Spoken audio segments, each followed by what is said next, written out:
Sir. నా పేరు దుర్గా ప్రసాద్. నేను ఇన్వెంట్ అగ్రో సొల్యూషన్ హైదరాబాద్ నుంచి వచ్చానండి. మనం ప్రస్తుతము దొండపాడు విలేజ్లో రంగారెడ్డి గారి మిర్చి తోటలో ఉన్నామండి. గత వారం రోజుల క్రితము రెడ్డి గారు మనకి బోనస్ అనే నూనె మందులు స్ప్రే చేశారు. అది ఎలా పనిచేస్తుందో వారి మాటలు తెలుసుకునే ప్రయత్నం. పేరు గోల రంగారెడ్డి అండి. మా ఊరు వచ్చేసి దొండపాడు అండి. మా మండలం వచ్చేసి సింతలపాలెం మండలం, సూర్యాపేట జిల్లా అండి. నేను గత 10-15 సంవత్సరాల నుంచి వ్యవసాయం చేస్తున్నానండి. 15 సంవత్సరాల నుంచి పోయిన ఒక 4 సంవత్సరాల ముందు వచ్చేసి జామ తోట వేసానండి. తర్వాత వచ్చేసి నేడు ఈ సంవత్సరం బొప్పాయి వేస్తున్నానండి. తర్వాత అంతకుముందు నుంచి ఇప్పుడు అత్తి మిర్చి 15 సంవత్సరాల నుంచి చేస్తున్నానండి. అయితే పోయిన సంవత్సరం మా ఊర్లో 70-80 మంది దుర్గాప్రసాద్ గారు ఇచ్చిన నూనె మందులు వాడారని తెలిసింది. అయితే వాళ్ళు చెప్పిన విధంగా నేను కూడా ఈ సంవత్సరం స్టార్టింగ్లో నాకు శాంపిల్గా ఒక అరెకరానికి ఇచ్చారండి. ఆ కొట్టిన అరెకరంలో ఫస్ట్ స్టార్టింగ్లో 2 ఆకులు 3 ఆకులే ఉన్నాయండి.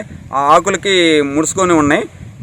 అది కూడా ముడుచుకున్నది పోయి ఇప్పుడు తేటగా రావడం ప్లస్ సేను నలుపుగా సైడ్ పిలకలు రావడం జరిగిందండి. దానివల్ల నాకు చాలా సాటిస్ఫాక్షన్గా ఉందండి. ఈ మందు కొడటం వల్ల నాకైతే లాభమే కానీ నష్టం అనేది జరగలేదండి. దీనివల్ల రైతులు ఎవరైనా వాడుకున్నా నష్టం అయితే జరగదండి. ఈ మందు వల్ల లాభమే తప్పగా ఏముంది. నూనె మందు వల్ల ఉపయోగాలు నూనె మందు వల్ల ఉపయోగాలు అంటే మీరు బాగా ఇదివరకు కెమికల్ మంచి బ్రాండెడ్ కొడతారు కదా అని తెలిసింది కదా. ఇప్పుడు మా మందు కొట్టారు కదా, దానికి దీనికి ఎలా డిఫరెన్స్ అనిపిస్తుంది? దానికి దీనికి డిఫరెన్స్ అంటే అవి వచ్చేసేమి కొట్టిన 3-4 రోజులు ఎఫెక్టివ్గా ఉంటాయండి. ఇవి వచ్చేసేమి 1 వీక్ నుంచి 10 డేస్ దాకా మనకి ఎక్కువ రోజులు పనిచేస్తున్నాయండి.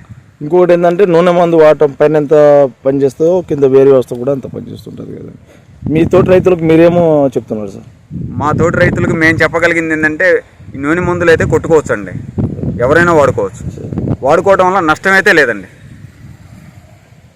ఒకసారి మీరు కొట్టిన పంటను చూద్దాం.